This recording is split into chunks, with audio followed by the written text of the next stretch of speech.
Ya, Kak Uci tadi harusnya kurang lengkap kalau dia kasih tahu untuk anaknya. Mama 8 tahun di STT bukan karena tidak lulus. Harus lengkap, nanti sebentar dia curiga.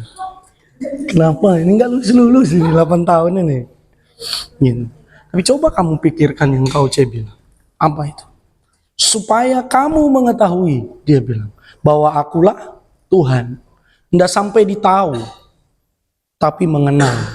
Lalu di ayat selanjutnya, perkataan selanjutnya, bahwa akulah yang membebaskan kamu keluar, membebaskan kamu dari perbudakan. Dia memperkenalkan perbuatannya pertama supaya apa? Kamu bisa percaya. Ya toh? Ada orang-orang kalau belum kena mujizat, belum dapat mujizat, susah percaya. Tapi dia akan tunjukkan dulu apa? Bahwa dia membebaskan bangsa itu dari perbudakan di Mesir. Lalu setelah perbuatannya baru Tuhan bawa mereka apa? Ayat selanjutnya. Apa?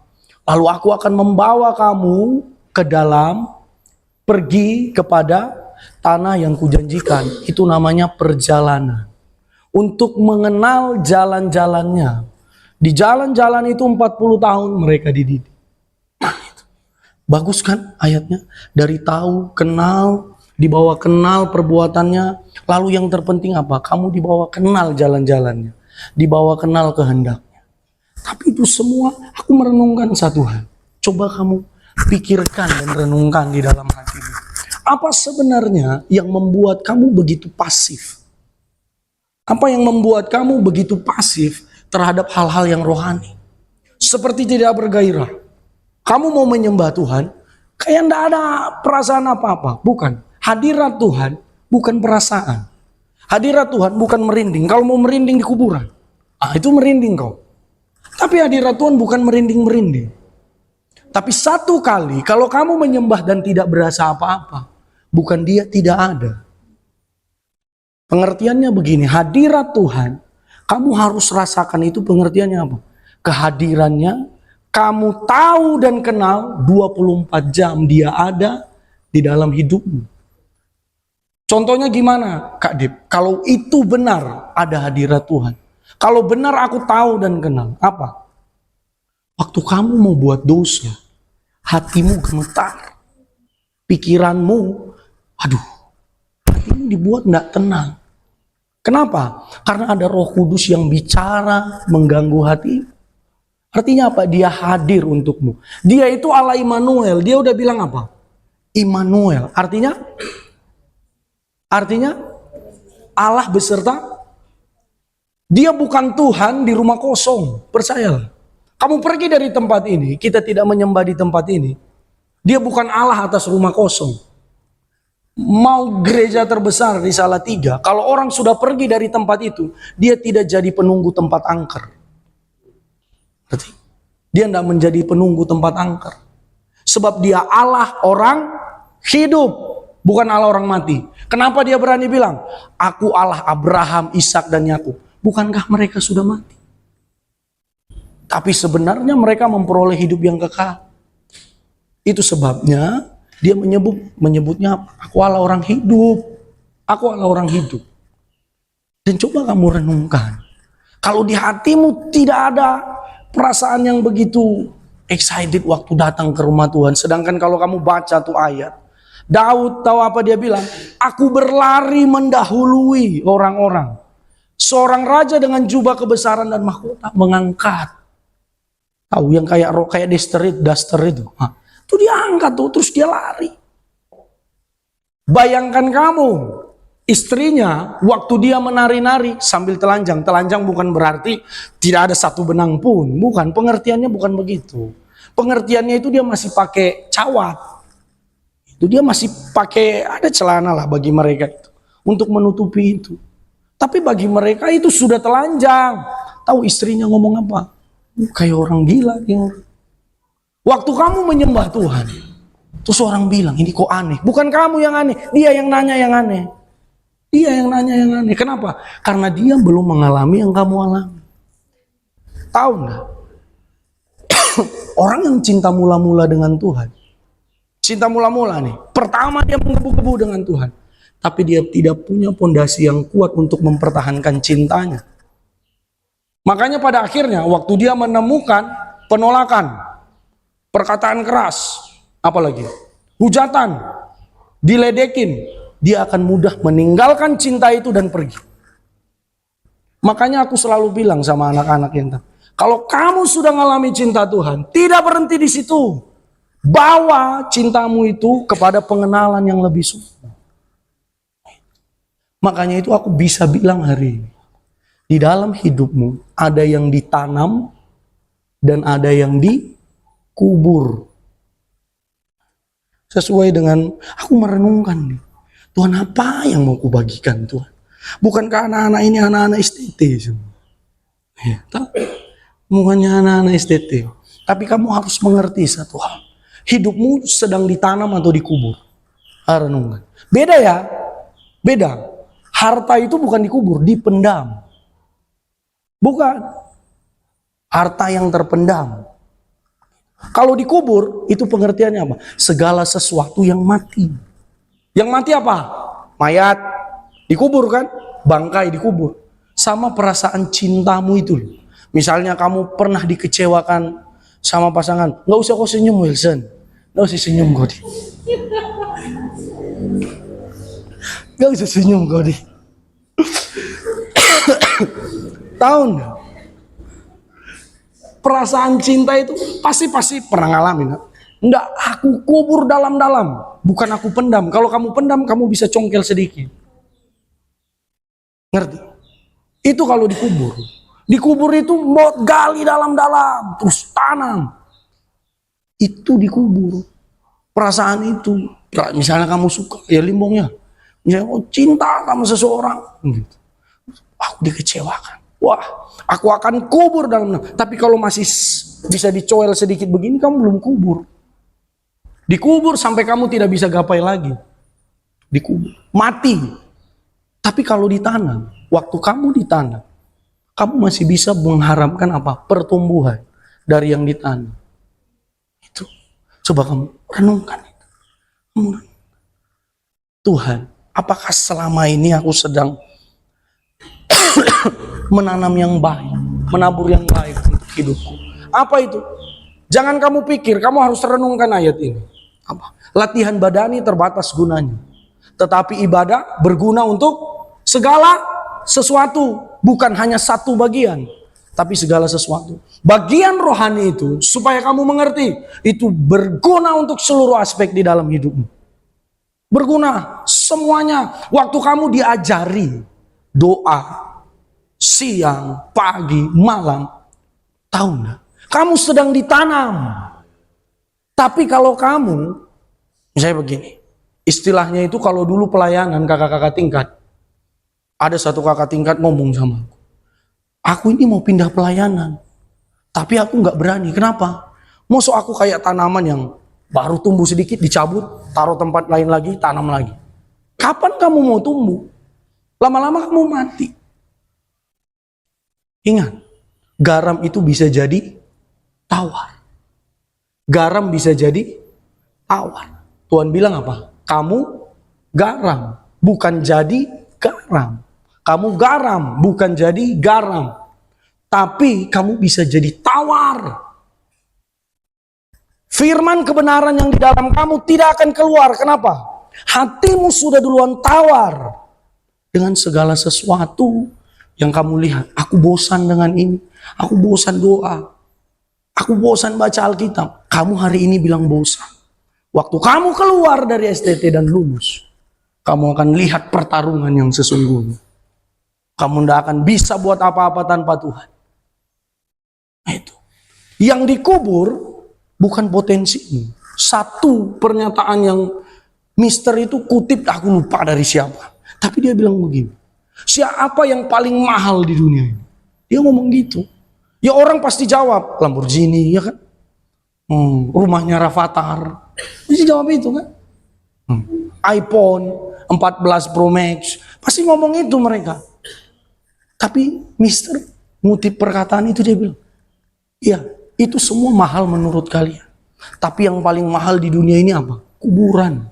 Kenapa? Banyak potensi terkubur di tempat itu. Yang kamu kubur bukan potensimu anak Tuhan. Bukan kebiasaan rohanimu yang kamu kubur. Bukan baca Alkitabmu, bukan menyembahmu. Yang dikubur apa? Kebiasaan hidup yang lama. Tahu waktu kamu dibaptis? Waktu kamu dibaptis bagaimana? Aku membaptis engkau. Enggak kau dengarnya gembalamu ngomong apa? Hah? Waktu dibaptis? Oh, baptis percik ya. Ada yang percik. Sorry. Yang selam. Aku membaptis engkau di dalam nama Bapa, Putra, dan Roh Kudus. Terus diangkat. Diangkat. Pengertiannya apa? Hidup yang lama berlalu. Sudah tenggelam. Sudah mati. Yang ada sekarang hidup yang artinya kalau kamu kembali kepada kebiasaan yang lama, semua itu tidak benar-benar mati, tapi kamu pendam. Baru kau korek-korek lagi. Baru kamu bisa bilang begini, aku ini ya begini. Salah. Kamu gak bisa bilang, aku ya begini. Kamu terima atau enggak? Enggak.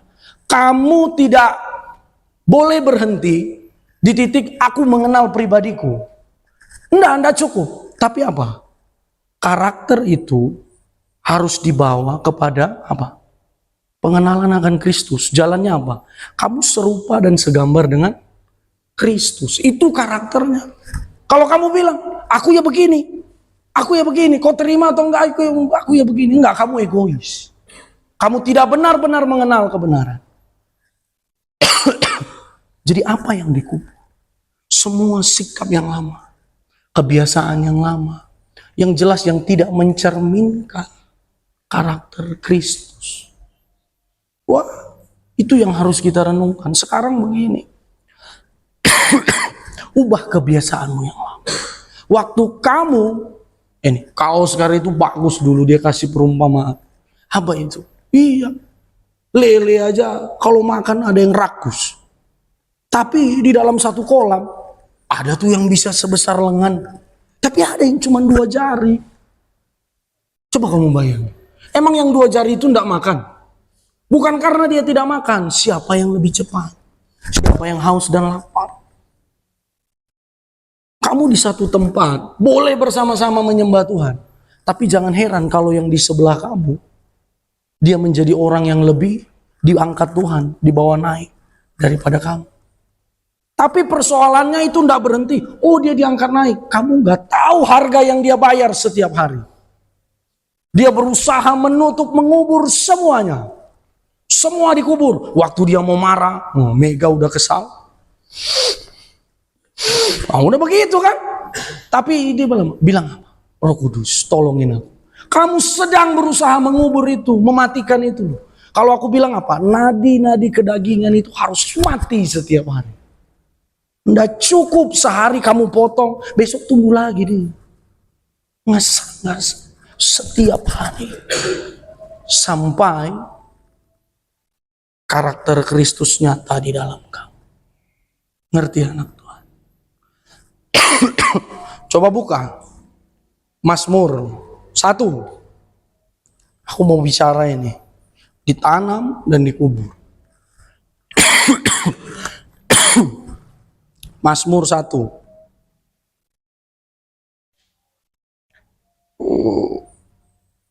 Mazmur 1 ayat 1 sampai 3. Kita baca sama-sama 1 2 3. Berbahagialah orang yang tidak berjalan menurut nasihat orang fasik, yang tidak berdiri di jalan orang berdosa, dan yang tidak duduk dalam kumpulan pencemooh. Tetapi yang kesukaannya ialah Taurat Tuhan, dan yang merenungkan Taurat itu siang dan malam. Ia seperti pohon yang ditanam di tepi aliran air, yang menghasilkan buahnya pada musimnya, dan yang tidak layu daunnya. Apa saja yang diperbuatnya berhasil. Aku merenungkan ini. Ini baru dapat kapan? Baru tadi pagi. Merenungkan. Bangun tidur, Roh Kudus bicara apa? Ayat yang mana? Gitu. Ayat yang mana? Kita bahas tuh. Berjalan menurut nasihat orang fasik. Ayat 1 dan 2 itu mengindikasikan tentang apa? Hal-hal itu harus kamu lakukan supaya kamu jadi seperti ayat 3. Jangan berdiri, jangan berjalan, jangan berdiri, jangan duduk. Terus kemudian apa? Kamu merenungkan Taurat itu siang dan malam, itu. Lalu kamu akan jadi seperti ayat 3. Nah, dengan semua yang di atas, yang itu, yang ayat 1 dan 2, kamu akan jadi seperti ayat 3. Pertanyaannya begini. Kamu mendengar ayat ini sebagai tuntutan atau pewahyuan roh? Kamu dengarnya sebagai apa? Kalau tuntutan, kamu akan bilang terlalu ribet untuk ikut aturan Tuhan. Terlalu ribet. Tapi kalau kamu dengar itu sebagai pewahyuan roh, kamu akan bilang, iya, begini caranya. Begini caranya. Tahu enggak kenapa segala sesuatu yang kamu doakan dan kamu rindukan kok lama sekali terjadi Tuhan? Kok enggak terjadi Tuhan? Kenapa? Kalau papi bilang begini, kita ini terbiasa melihat yang nyata sampai kamu lupa kebenaran. Papi bilang apa? Dia ngutip Bill Johnson kalau enggak salah. Dia bilang begini, manusia ini enggak perlu diajarin untuk merenungkan sebenarnya. Kenapa enggak perlu diajarin? Cukup dapat masalah dia akan renungkan satu hari. Coba waktu kamu ngalamin masalah, apa yang terjadi? Kamu renungkan kan? Aduh, apalagi yang overthinking. Oh Tuhan, dari A sampai Z dia akan buat drama di kepalanya itu. Manusia nggak perlu diajari untuk merenungkan, nggak perlu. Tapi coba kamu merenungkan kenyataan diganti dengan kebenaran. Apa? Waktu aku nggak berjalan di jalan orang berdosa berdiri, di antara orang fasik, duduk di pencemooh. Kesukaanku Taurat Tuhan, merenungkan Taurat Tuhan. Coba itu perkatakan kebenaran setiap hari. Itu bukan ilmu sihir, dukun yang ikut-ikut kita. Ini bukan. Kalau kamu deklarasikan itu, kamu sedang menyatakannya untuk dirimu. Kamu sedang memperkatakan untuk dirimu. Jangan terbiasa. Spirit of familiar itu bahaya. Tahu enggak ini?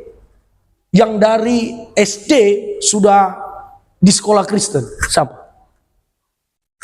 2. Wilson? Katolik. Iya, pokoknya ada belajar Tuhan Yesus di situ. Dari kecil ya. Dari SD sampai ke SMA. Coba kamu tanya dengan mereka. Jangan tanya pun. Coba kamu lihat kehidupan mereka.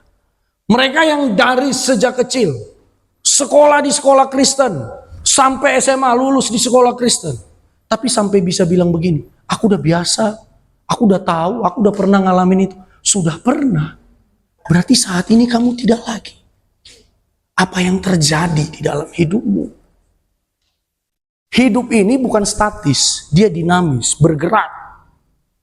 Dia bukan Allah orang mati yang diam di tempat. Dia bukan Allah untuk tempat angker, untuk tempat yang kosong.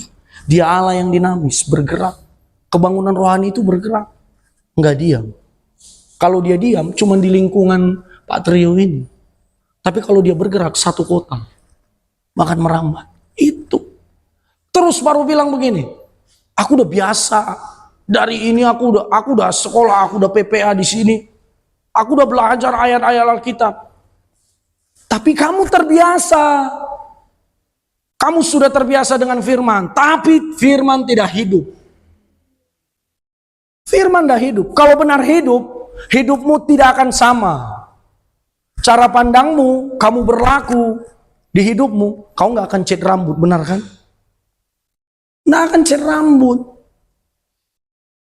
Gak akan lah. Kamu gak akan melakukan hal-hal yang bodoh. Benar kan? Kenapa? Karena firman hidup. Tapi kalau cuma tahu, kamu akan bilang, aku tahu. Dan Tuhan udah cukup kamu cuma tahu. Dia mau kamu mengenal. Aku selalu ngajarin sama anak-anak, salah 3. Kamu bisa kenal Tuhan dengan 2 hal. Pernyataan umum dan khusus. Umum, kamu bisa kenal dia, Tuhan yang besar. Apa itu? Coba lihat tuh alam semesta. Besar kan? Yang ciptain siapa? Tuhan. Gitu. Tapi ada pernyataan khusus yang cuma kamu bisa kenal dia pribadi. Lewat mana? Lewat mana kamu bisa kenal dia? Doamu. Doa di kepala kalian, jangan doa yang seperti terus dilakukan di STT. Doa itu bisa kamu sambil jalan, Tuhan. Yang jelas itu apa? Keintiman. Bukan tuntutan. Pertanyaannya begini. Waktu kamu lihat teman-temanmu pergi doa siang, doa malam di STT ini, hatimu gimana? Hatimu ada gusar nggak? Kayak, mereka ikut doa siang ya. Terus kamu seperti tanya di dalam, aku kok nggak ikut ya? Tapi kamu biarkan itu. Ya udah, aku biarkan aja. Karena kamu memperdulikan perkataan teman-temanmu.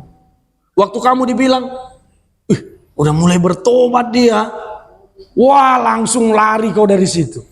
Karena satu kali, ini ada teman tidur di satu kamar sama aku. Karena aku sering nyembah kan, di kamar, sering berdoa. Tiba-tiba dia mulai ikut baca Alkitab. Mulai dia ikut baca Alkitab. Aku baca Alkitab juga kan. Oh, dia baca Alkitab. Aku baca. Tiba-tiba temannya yang satu ini ngagetin dia. Buka pintu. Wah, baca Alkitab ya. Tahu apa yang dilakukannya? Enggak ya. Dia tutup langsung. Dia tutup. Coba kamu bayangkan. Apa yang terjadi? Dia tutup langsung. Enggak ya, mana ada. Itu tadi aku lihat. Loh, kalau dia baca Alkitab kenapa? Kau yang salah. Kalau kau ejek orang baca Alkitab, kamu yang salah. Tahu setelah itu apa? Nggak baca Alkitab lagi. Yang membuat teman-temanmu jauh dari Tuhan apa? Mulutmu. Kamu pikir setelah kamu tahu firman Tuhan, kamu selamat? Enggak. Enggak selamat. Nah, dengarkan khotbah Pak Hengki. Kalau kamu mau tahu gimana khotbah akhir zaman. Tuh, enggak cukup. Aku ngalamin. Sampai satu kali pertama-tama tuh doling mulai ada. Dulu kan sering doakan pagar, ya kan? Doa di pagar gitu. Pagar ini. Tiba-tiba kalau ada yang tahu George, tuh, Kak George, angkatanku, disuruh, siapa yang nyuruh dia waktu itu? Nyuruh mimpin untuk berdoa. Tahu apa yang timbul di hatiku? Wah, nanti aku akan kasih tahu angkatan bahwa George berdoa doling. Udah niat. Tahu enggak pagar yang ditutup yang sebelah kiri ujung sana? Bukan pagar utama. Nah di situ. Tahu naik itu. Ngomong di hatiku apa? Karena itu anak-anakku susah datang kepada. Aku bertobat. Kamu ngejek. Itu yang bahaya. Kamu berjalan. Apakah coba identifikasi diri. Udah 11.45. Belum masuk poin lagi. Bagaimana ya? Gimana ya? Sudahlah. Berjalan menurut nasihat orang fasik. Itu artinya apa? Keberadaan Tuhan itu tidak disangkal. Orang fasik itu tahu ya? Nih, orang fasik. Istilah kerennya ateis praktis. Wah, dahsyat. Ateis praktis. Apa itu? Keberadaan Tuhan tidak disangkal. Kalau kau tanya, ada Tuhan? Ada. Ada Tuhan? Ada. Tapi dapat dianggap sebagai tidak penting dan tidak berguna. Kamu yang meremehkan kebenaran firman. Kalau kamu sudah terlalu sering mendengarkan itu, jangan-jangan kamu begitu. Ateis praktis. Dan kamu senang dianggap ateis praktis. Goblok. Aku aja malas dianggap. Dulu aku senang kalau dianggap jalur kiri. Pikiran, belajar, senang sekali. Tapi kalau ketemu sama orang bijaksana kayak papi, kok goblok anak ini? Dia kan ngomong gitu. Coba kamu pikirkan. Kalau kamu berjalan, orang berjalan tuh ngobrol sambil ngobrol. Berjalan menurut nasihat orang fasik. Dari perkataan-perkataan dan nasihatnya kamu dengar. Di STT, aku tengking anak-anak mentor GT ku itu. Keluar kalau nggak sungguh-sungguh. Sampai aku berdoa apa? Dalam nama Tuhan Yesus. Di depan mereka semua. Tuhan yang tidak serius. Keluar dari STT. Oh, satu orang keluar. Alhamdulillah. Aku tawarin ke yang lain. Kamu mau keluar lagi enggak? Mau keluar enggak? Kenapa? Kenapa? Kalau kamu bilang begini. Bukankah boleh berteman dengan orang yang berdosa? Tuhan Yesus saja berteman. Benar? Percayalah anak-anak Tuhan. Teman-temanmu yang sering berdoa di STT, dia lebih banyak dosanya daripada kalian. Makanya dia datang terus ke Tuhan. Tuhan ampuni. Ampuni Tuhan. Bukan mereka paling kudus. Bukan. Bukan mereka paling kudus. Tapi mereka sadar diri bahwa mereka hidup karena anugerah. Jangan terlalu jauh ke situ. Tahu enggak? Waktu Tuhan bilang, dia bergaul dengan orang berdosa, pemungut cukai, ya tak? Terus dia tarik tuh, dia ampuni perempuan pelacur. Pertanyaannya begini, Tuhan ikut jadi melacur, dia ikut jadi orang pemungut cukai, ngambil uang, atau orang pemungut cukai yang ikut dia?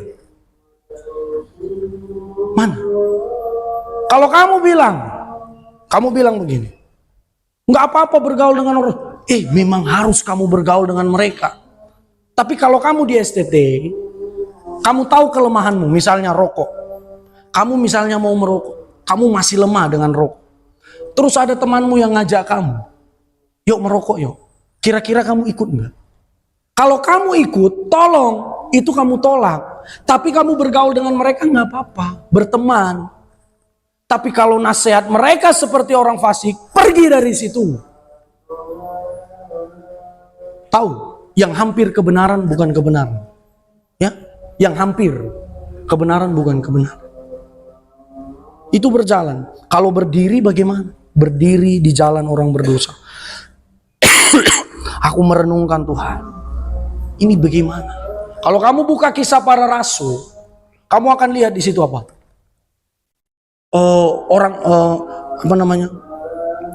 Orang Farisi menghakimi, mengejar orang-orang yang mengikuti jalan Tuhan.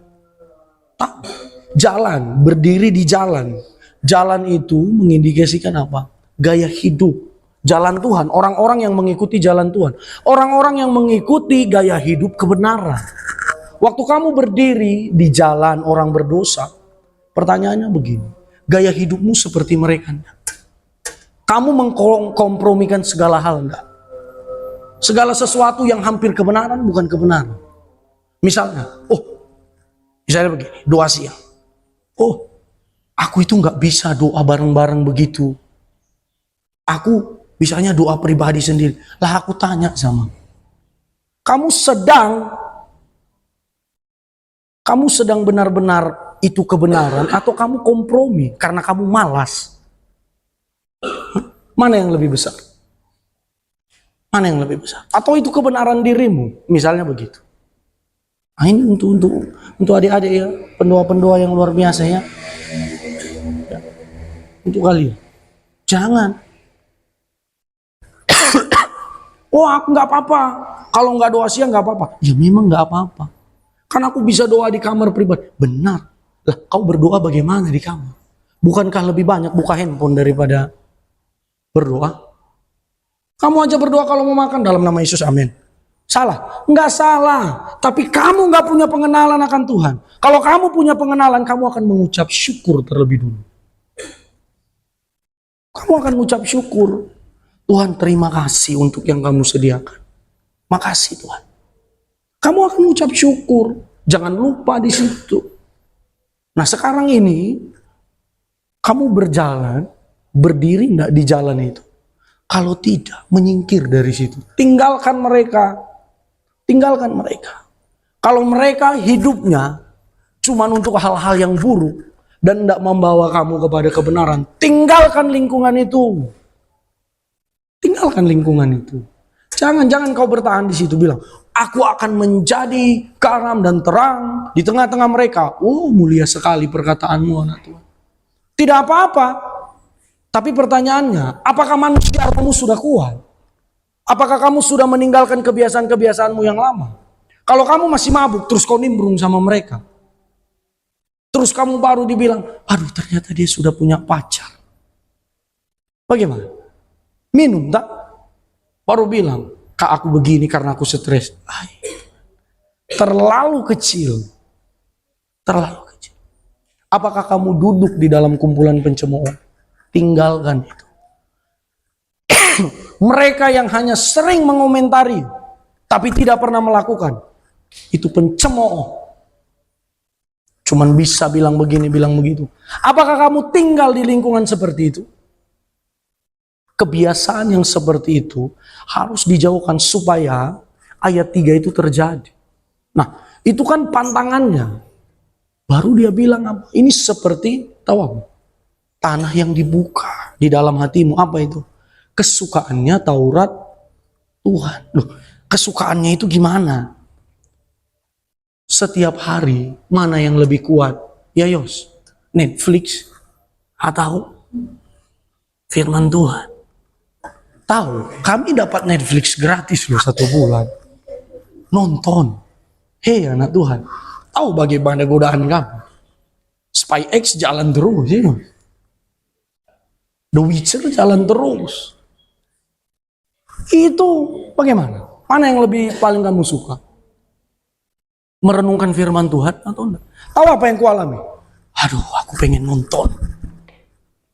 Terus bilang apa? Ya udah, aku berdoa sejam, baru aku nonton 2 jam. Coba, goblok kan? Tapi itu namanya kompromi dengan daging. Kamu harus belajar itu. Tahu apa langsung? Tutup. Tutup. Nah, berdoa bahasa roh. Harus begitu. Itu namanya apa? Kamu sedang mematikan Roh Kudus. Matikan Roh Kudus. Kubur. Kubur. Semua yang daging. Kubur. Kesukaannya Taurat Tuhan. Taurat itu bukan peraturan. Bukan peraturan. Jangan anggap itu peraturan. Nah, nanti kamu kayak aku. Yang aku sudah bagikan ke mereka. Apa itu? Tahu nggak? Buka ayatnya. Buka ayatnya. Wah ini makin lama nih. Tuhan. 28. Yesaya 28. Yesaya 28, 12 ayat sampai 13. Yesaya 28, 12 sampai 13. Yesaya 28, 12 sampai 13. Aku baca. Dia yang telah berfirman kepada mereka, inilah tempat perhentian. Berilah perhentian kepada orang yang lelah. Inilah tempat peristirahatan. Tetapi mereka tidak mau mendengarkan. 13. Maka mereka akan mendengarkan firman Tuhan yang begini. Harus ini, harus itu. Mesti begini, mesti begitu. Tambah ini, tambah itu. Supaya dalam berjalan mereka jatuh terlentang sehingga luka, tertangkap dan tertawan. Aku pikir ayat ini akan jadi, oh aku akan bagikan ke anak-anak di Salatiga. Ternyata dia bicara apa? Kamu, itu kamu. Tahu kan yang mentor Golden Tide? Bagaimana kau dihabiskan sama mami? Itu perkataan-perkataan yang membabat. Sampai di satu titik aku dapat firman ini. Ini firman untuk bangsa Israel. Tuhan ngomong. Dia, Tuhan, yang telah berfirman kepada mereka, inilah tempat perhentian. Dia ngomong sama bangsa itu, ini loh anak Tuhan, tempat perhentian. Kepada orang yang lelah, ini loh tempatnya, bagus kan? Terus apa? Berilah perhentian, inilah tempat peristirahatan. Tuhan ngomong, ini loh bangsa, ini loh anak-anak kesayangan Tuhan. Tetapi mereka tidak mau mendengarkan. Firman Tuhan yang bagus ini, karena mereka mendengar itu sebagai tuntutan, sebagai peraturan agama, mereka akan mendengar perkataan yang sebaliknya. Apa yang mereka dengar? Harus ini, harus itu. Mesti begini, mesti begitu. Tambah ini, tambah itu. Apa? Firman yang bagus tadi. Ketika kamu punya hati yang keras, tidak mau dididik. Kamu tidak menguburkan semua sikap yang lama. Apa yang kamu dengar? Tuntutan yang kamu dengar. Makanya yang kamu dengar nanti apa? Dia cuman bisa ngomong, dia cuman kasih bilang ini, bilang itu, bilang ini, bilang ini. Kamu akan dengar itu sebagai tuntutan.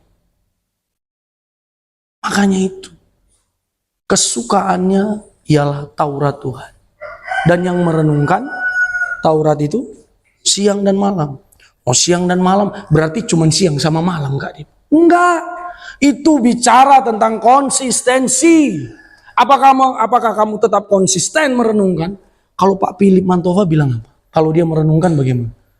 Satu ayat, dia bisa 1 jam, 2 jam, dia putar-putar. Dia putar-putar. Itu merenungkan. Siang dan malam, dari pagi sampai pagi. Kalau itu melekat pikiran. Bukan hanya waktu kamu mau khotbah, kamu mau sharing, baru kau renungkan tuh Fir. Makanya ada dibilang apa? Persiapan setiap hari. Makanya jangan kaget kalau papi mami bawa, ayo Kak Dep, Kak Os, Kak Oce, semua kita pergi pelayanan kayak ke itu GIA Pringgadik. Nanti kamu sharing ya tentang apa yang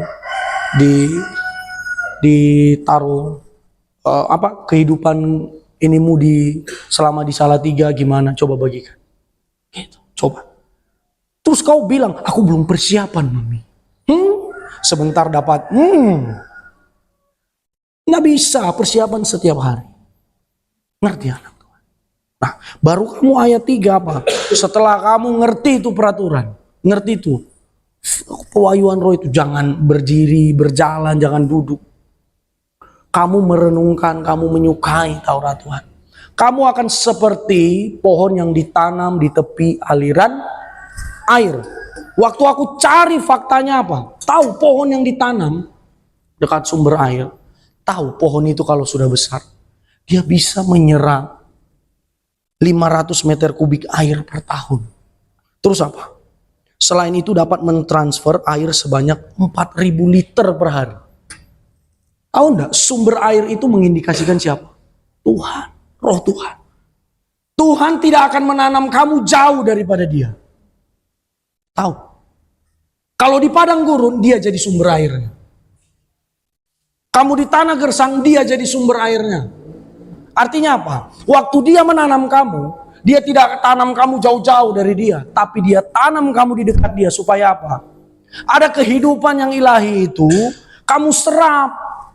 Lalu apa? Waktu kamu dewasa dan besar, kamu bisa membagikan yang ilahi itu. Yang dari rohnya dari dalam keluar. Itu. Makanya ada yang bilang apa? Kapasitas harus besar. Kapasitas harus besar. Yaitu, kalau kamu tumbuh besar, kamu bisa membagikan dengan besar, dengan banyak. Tapi, kalau kamu sendiri tidak punya apa-apa, tidak ada apa-apa yang dibagikan, apa yang kamu mau bagikan? Kosong semua. Kosong semua. Menghasilkan buah pada musimnya. Nah, ini kamu akan membuat kamu tidak iri hati. Waktu kamu lihat pelayanan teman-temanmu berkembang, jangan kamu bilang, kok aku enggak? Ya mana tahu itu musimnya dia untuk berbuah. Karena apa? Yang dia lakukan untuk terus ditanam, untuk taat. Jangan iri sama buah orang yang orang hasilkan. Waktu teman-temanmu, dia mulai jadi worship leader di KKR besar. Jangan iri. Kok Limbong yang naik di sana ya? Kok bukan aku? Aku ini loh, lebih dari dia.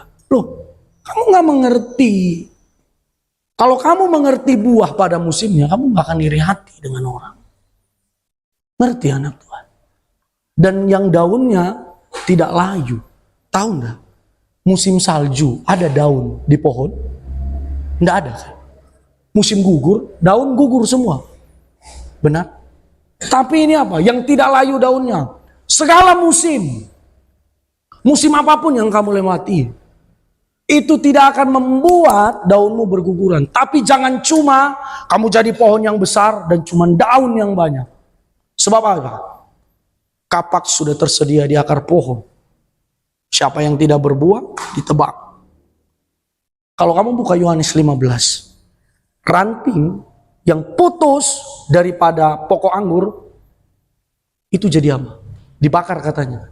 Tapi kamu nggak ngerti nggak? Waktu kamu melekat dengan pokok anggur, kamu dapat kehidupan, eternal life, apa kehidupan kekal, kehidupan yang diberkati. Tapi waktu kamu copot dari pokok anggur, hidup, ada kehidupan. Tapi namanya bukan kehidupan kekal, apa? Sisa-sisa kehidupan. Waktu ranting itu copot dari pokok anggur, dia tinggal sisa-sisa kehidupan. Yang lama-lama kering, mati. Ngerti anak Tuhan? Waktu kamu melekat, ditanam di tempat yang Tuhan mau, percayalah. Daunmu tidak akan berguguran. Daunmu akan tetap hijau. Orang bisa lihat kamu. Oh, dia tetap cerah. Padahal di dalam sini sedang dihancurkan Tuhan begini. Terus. Tapi apa? Waktu kamu ngomong, tahu hidup ini cuma anugerah. Wah, orang akan bilang, kok pendeta itu ngomong anugerah, nggak ada bobotnya. Kok anak ini ngomong ada bobotnya? Iya, karena itu lahir dari roh. Dari dalam. Yang diperbuatnya berhasil. Nah, yang begini-begini orang suka nih. Tapi tidak setia sama yang di atas. Coba lihat. Diperbuat berhasil. Oh, waktu aku cari pacar pasti berhasil. Weh, sadar. Kau tidur terlalu miring. Ada kata-kata begitu. Ya toh? Iya. Terus bilang kalau yang diperbuatnya berhasil, kamu mau. Ya kita semua menginginkan itu. Tapi bisa enggak kita setia sama apa yang dikatakan di atas? Terus apakah korelasinya dengan yang dikuburkan? Ditanam, terus dikubur.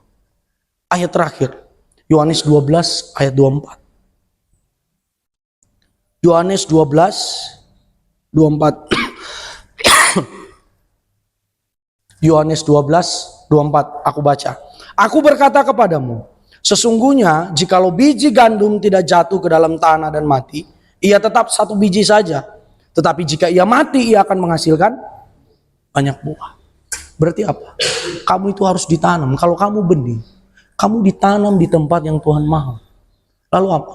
Kamu harus mati dengan semua keakuan, kebenaran diri sendiri, keinginan daging, dan semua yang bertolak belakang dengan roh.